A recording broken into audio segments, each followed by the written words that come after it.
part of the underlying currents for this, for those who may not understand it, is that part of Johesu's demands was that they feel that doctors have this mindset that, look, we are kings in this industry. And so they've always been the ones occupying the health ministry's position. They've always been the ones earning, according to some claims and some background information, earning most of the allowances. But now, the Joint Health Sector Union, that's Johesu, says, no, this should not be. We also should be entitled to some of this, and our levels elevated further, so that because our professionals are equally professionals. And then the doctors come up with this one. Well, let us get it very clear. The people who claim that doctors occupy everything in all the allowances, have they also told you what doctors do and what they do themselves? Because every vocation, every profession has its own pattern. The doctor takes liability for everything that happens to the patient. Even those one he did not commit himself. The doctor takes the final decision. Every patient is registered under the name of a doctor. He decides everything. Other people simply help the doctor to actualize that. But the doctors cannot work alone. No. Just let's get the points very clear. Allowances are decided based on what you do. So if there are some that are meant for doctors, I do not see why a nurse or a lab scientist would want to take those allowances. Yeah, but that is one point. Okay. No, get it right. There's what we call relativity. If a doctor, there are doctors who are not consultants. I'm a consultant, for instance. I'm a specialist. There are colleagues who are not. We don't earn the same thing. So it is graded. There are people in the system who also earn some allowances that we don't earn. We don't do shift duty, so I don't earn a shift duty allowance. The nurse earns a shift duty allowance. Some of them also earn call duty allowance. I do call duty. When a nurse is on night duty, for instance, he does night duty for 7 days. He goes on off duty for 7 days. He doesn't work for 7 days. Would you respect Dr. And at that point, it's also paid for that shift. I do my call. I don't go on any off. I work straight for 32 hours minimum, non-stop, before I can have rest. Okay, we'll get the point, though. But if NMA were being fair, assuming without considering that they're not, don't you think that they should have issued a statement when Johesu went to the industrial court and got a decision? Shouldn't the NMA have simply said, in the interest of the health sector, please, FG, honor the agreement. Keep to your word. So you don't portray the doctors, which is that's what it seems now, eventually, that we seem to be backing you not taking that action or obeying the industrial court. There are some actions, there are some decisions that were taken at that court that if you implement, it is not only going to affect the health system, it might affect the entire workforce of the Federal Republic of Nigeria. So NMA was not happy with that decision we are by saying, industrial court. People need to understand the issues. It is not what you read on the papers. You need to understand the issues. Let me take example for the issue of skipping of contest 10 or 11, as it were. When we were operating the grade level salary system, people moved from level 1 to 17. Everybody knows that. Under that system, there was no 11. 11 was omitted. Everybody jumped from 10 to 11 to 12. When we moved on to the next, government changed it to the next salary scale, HSS. We moved to MSS. That gap between 10 and 12 was closed.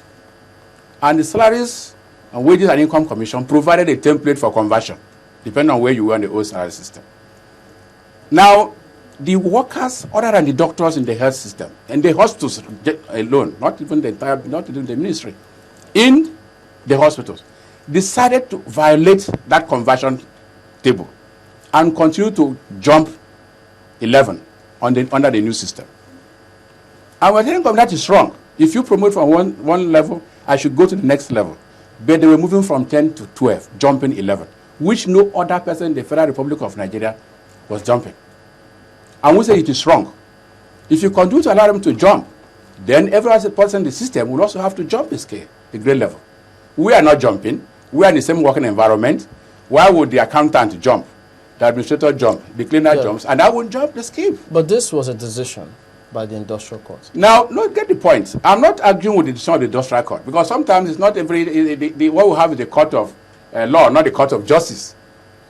All right? What does that mean? Yes, because it's not everything that the judge pronounced that is fair, that is just. I have to say that friendly. But it's a rule but of law. That's the rule of law. So we are appealing. There are procedures. There's an appeal hanging on. NMA is appealing. It's not NMA. The government is also appealing because the judgment can create problem all over the system. Okay, that's what we are saying. That means NMA does not fully support Anybody does not support that attitude of a group of people jumping a grade level when others are not doing the same thing. But don't you think that this action will be interpreted by Juhesu as NMA digging their heels against us? It is not. I mean, they can look at it that way, but let's all look at it from a neutral point of view. Is that fair? That two of you are in the same system, you move from 10 to 12, the other one move from 10 to 11. Is it fair that only doctors get to be ministers when, I mean, is it fair that only doctors seem to get only the positions when we're talking about, you know, the medical associations or the medical profession? Is it fair? That they get what? That you know that only doctors have been ministers in this country. We don't dictate to Mr. President who appoints as but minister. We're saying, I mean, we always see that battle every time that the appointment of a minister is about to come up. For the medical profession, everybody wants to be healthy. Battle. Getting everybody healthy emanates from a decision, actions of people. You have a situation where you have the Federal Executive Council. We have asked for the creation of the Office of Surgeon General so that anybody can be minister. These other countries where you have doctors, minister not being doctor, they have a system to shield the health system from political issues. You said, let us have the Surgeon General. Let anybody be minister. Oh, you want a Surgeon General? Dissent people oppose it.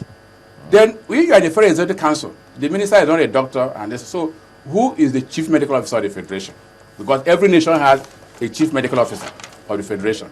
Who is that for Nigeria at the moment? All right. If you remove the minister, there is no chief medical officer for the federation. There is nobody occupying that position. So what will NMA do? You understand the point? So what we are doing is in the interest of the public, it's in the interest of the masses. And the People are looking for office, but we are looking at the system. NMA will come up concerned with the system rather than the office. So, but we said, if government is not willing to create the office of the Surgeon General, then let the minister remain somebody who understands the issues about medicine. So if you create the office of someone who understands the issue about administration, because that is what it is about. It goes far beyond administration. You have to take the decision on what you understand. It goes far beyond administration. Do you think a medical lab scientist or a pharmacist wouldn't be good to be the health minister? I'm not talking about, I'm not being direct about anybody in particular. No, I know, but I'm being direct with the question. They have been before, but we saw the consequences of it. In other words? The system had a problem. Because you see, taking a decision about medicine and health, because when you come to the hospital, you want the best. You want everything to go smoothly. A single wrong decision can lead to a lot of fatalities. So we want somebody who will be at that level of government that understands the rudiments of practice of medicine, both at the clinical level, both at the public health dimension. And of course, added to the issue of administration. So it's not all about administration. Let me tell you presently, because this argument has gone on for long, not only here, United States, UK. There was a study recently done by one Amanda Goodman, a German, comparing hospitals in the United States, manned by doctors and those manned by the so-called expert managers, who are administrators. And the conclusion was very clear, that hospitals run by doctors do far better than those run by non-doctors. And what was the conclusion? Because patient care is at the center of the doctor's training and practice. And you cannot overlook that. There are decisions I can take that will not make meaning to you as a doctor. To you as an onlooker, it may not make any sense. Business-wise, it will not make any sense. But I have to take it, somebody must leave. But the bottom line is, at the end of the day, every health professional have got to work together. Yes. For that health sector to move forward. Absolutely. But there must be a captain. There is no team that survives without a captain. Dr. Kenneth Iregbu is a consultant pathologist, National Hospital, Abuja. Thank you for coming on this. Thank you very much.